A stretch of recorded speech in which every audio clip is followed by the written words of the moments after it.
Good news out of South Australia and Victoria. 1 new case, 12 new cases, 11 of those are locally acquired. With all of those cases in isolation, while infectious, at least some restrictions look set to be eased tomorrow night. Every indication now is that we will be moving out of the stay-at-home order. What it points to is that we are on the right track. Queensland's remaining vigilant after a fully vaccinated return traveller returned a positive test, despite 3 negative tests in hotel quarantine. So we'll just work through what that means. But there's no light at the end of the tunnel for New South Wales. We had 145 cases of community transmission. Up to 87 infectious in the community. And late this afternoon, New South Wales Health announced 2 more deaths, a woman and a man, both in their 80s. Authorities also dealing with the fallout from Saturday's anti-lockdown protest. We've received some 10,000 Crime Stoppers reports since Saturday in terms of criminal behaviour and breaches of the health order at the protest. And after having a request for extra Pfizer doses denied, I argued my little heart out, but the position of the National Cabinet was very clear. New South Wales is expanding availability of AstraZeneca. Is it possible to open our state-run hubs to a walk-up system for an AstraZeneca jab? You've thought ahead. I'll be announcing that tomorrow. The Premier was forced to deflect questions over pressure from the PM. Did the Prime Minister encourage you in any way to avoid a lockdown? And in recent days, has the Prime Minister attempted to encourage you in any way to tighten the lockdown? I think what's really important for the people of New South Wales to know is that the decisions our government takes are based on the best health advice. But that advice has seen the curve flattened, but not yet crushed. We've been a state that's managed to hold off all strains of the virus. The Delta is a complete game changer. But despite no end of lockdown in sight, the Premier's reluctant to change tack. Look, they haven't demonstrated they work. So is vaccination the only way out of limbo for our biggest city? Well, Lieutenant General John Fruin is head of the National COVID Task Force and he joins us now. General, is vaccination the only way out of lockdown for Sydney at this stage?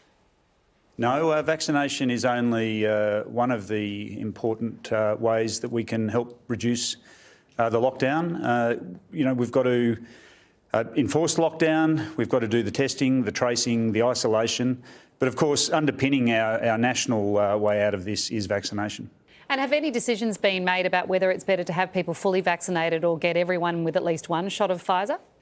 Yeah, so look, it's really important that everybody gets at least 1 dose of vaccine. That gives you some protection. I think in Sydney right now there's a decision being made by the New South Wales authorities around trying to prioritise first dose of Pfizer, so they're extending the dose duration there. So any vaccination is better than no vaccination, but being fully vaccinated is the best protection. And what about the option of Moderna coming on towards the end of the year? Yeah, absolutely. Well, that's another mRNA vaccine, and that will come at this stage. We're hoping late September, early October. But we've got 10 million doses of that coming as well. So there is more than enough vaccines by the end of the year to give every Australian who wants to be vaccinated to get vaccinated. I'm going to need your help to clear something up, Lieutenant General, because I'm very confused about the vaccine allocation in New South Wales. The Prime Minister at a press conference yesterday said there'll be 90,000 more Pfizer doses going to New South Wales from next week. We've also now heard an additional 50,000 Pfizer doses are being sent to New South Wales. We know that the other states are not sending their doses. Where are these extra doses coming from? Yeah, well, look, we're constantly working with Pfizer to bring forward any doses that we can. Last month, we were able to bring forward a large number of doses from late September into this year. So these doses are part of that bring forward. So does that mean that when the Prime Minister talks about New South Wales getting extra doses, that these are extra doses that are going to every state? No, we're bringing forward doses in support of New South Wales and their current circumstances. You'd know a couple of weeks ago we brought forward 150,000 Pfizer and 150,000 AstraZeneca. There's another 50,000 that we're bringing forward at the moment. OK, so one of the things that confused me is that on Friday you said that the Commonwealth did not have Pfizer doses to reallocate. The current supplies had already been sent out to the states. It seems to have changed within a matter of a couple of days. Is that right? Yeah, look, this is a week-by-week proposition, Waleed, and as the doses become available, we bring them forward as quickly as we can. So what changed between Friday and yesterday? Working with Pfizer, figuring out exactly what's coming in week by week. So on Friday, when you said we didn't have doses to reallocate, did you know that we would by Sunday?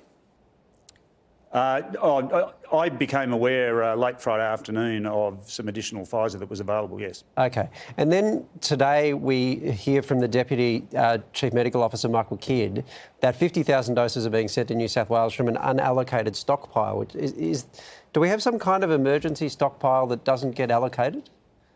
No, we don't, Waleed. We figure out what's coming in and we allocate all of that out. We're also managing orders. I mean, sometimes orders aren't fully taken up.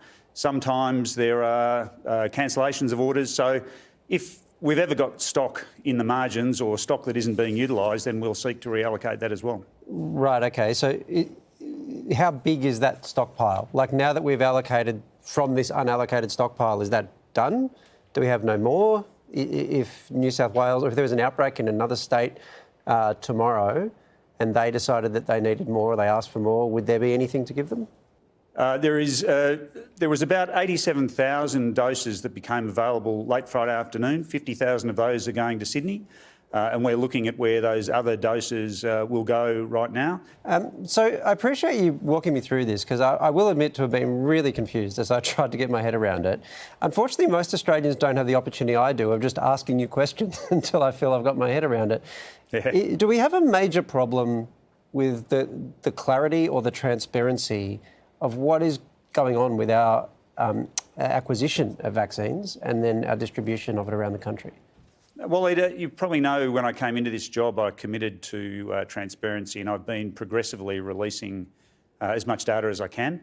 The very first thing that I released were the supply forecasts out to the end of the year, but we then get advised by Pfizer what is coming on a monthly basis, and then that comes week by week, and we break it down from there. General Fruin, we understand the Prime Minister Scott Morrison was keen to have the ADF involved in some form in southwest Sydney. What exact role would you have played if you had gone in there? Yeah, look, the PM's made the offer to New South Wales. Prior to this job, I was actually responsible for the Defence's responses to COVID. So there's been a whole range of things the ADF have done across the country in support of COVID. There's been support to police. There's been contact tracing, there's been assistance with quarantine, there's a whole range of things. In Victoria, we actually had ADF people doing testing at one stage. They did more than 250,000 tests down in Sydney. So they can help out with a range of things, and they can help relieve some of the pressure on other workforces, but that's really up to the New South Wales Government. General, we'll let you go, but we appreciate your time tonight. Thank you. Thanks very much. From expert opinions to in-depth analysis and reporting, the Project YouTube brings you the biggest stories from Australia and around the globe. Hit the subscribe button now for news delivered straight to your feed.